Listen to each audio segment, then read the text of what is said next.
My name's Dustin. I'm a Thrust Fight A&P, and today we are going to be doing a 300-hour wheel bearing service. First, we're going to take off the ring clip.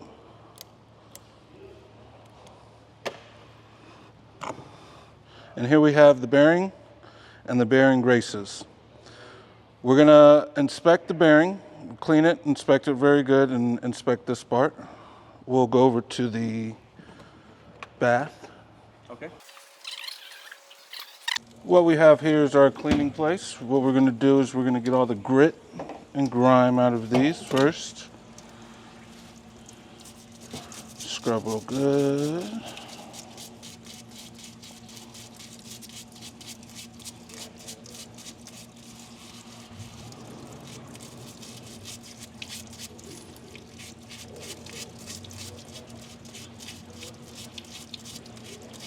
I bet that sounds awesome.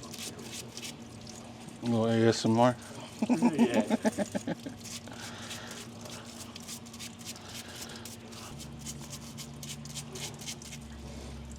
All right, once we got the bulk of it out, we're gonna go back over here. What we're gonna do over here is finish cleaning it out with a little alcohol. We're cleaning it out with alcohol just to get the excess grease out and also prevent water from storing up in there and rusting. Now,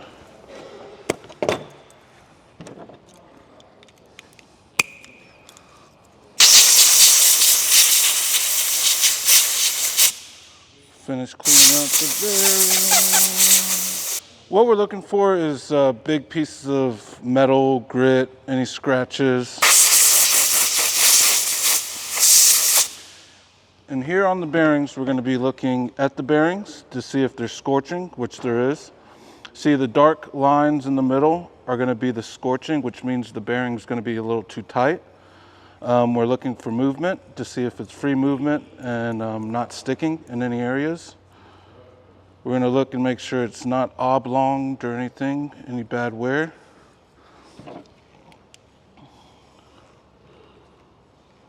As we look here, if you can see the difference in the color, it's going to be a little bit darker where it's burnt.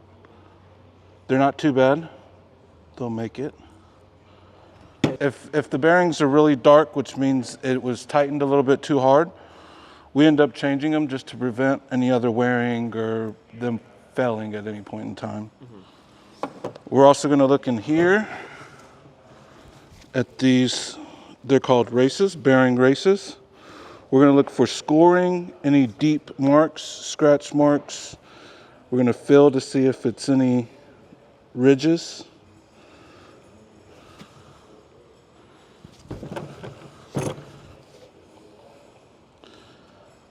And little scratch marks we'll feel to see if they're indented. Sometimes they're surface scratch marks that are just cosmetic. We're going to clean one more time since we set it down.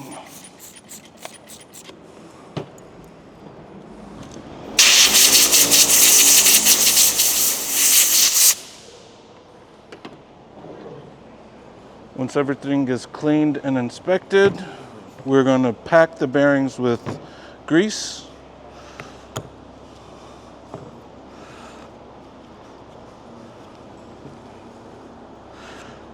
If you're wondering what kind of grease to use, it is in the maintenance manual.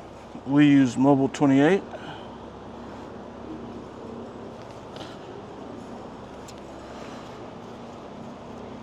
Do they have to be able to push as hard as you? Yes, especially in the wintertime.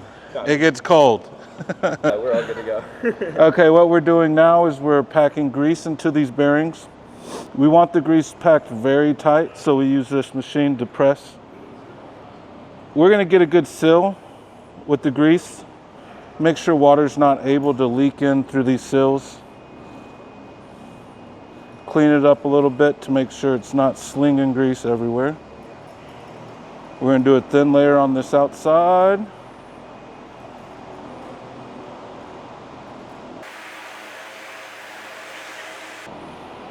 Once the bearing's well greased up, we're going to slide it in there.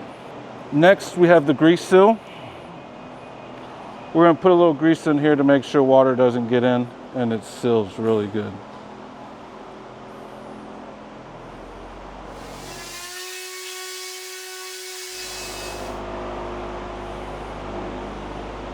Next, we're gonna seal it.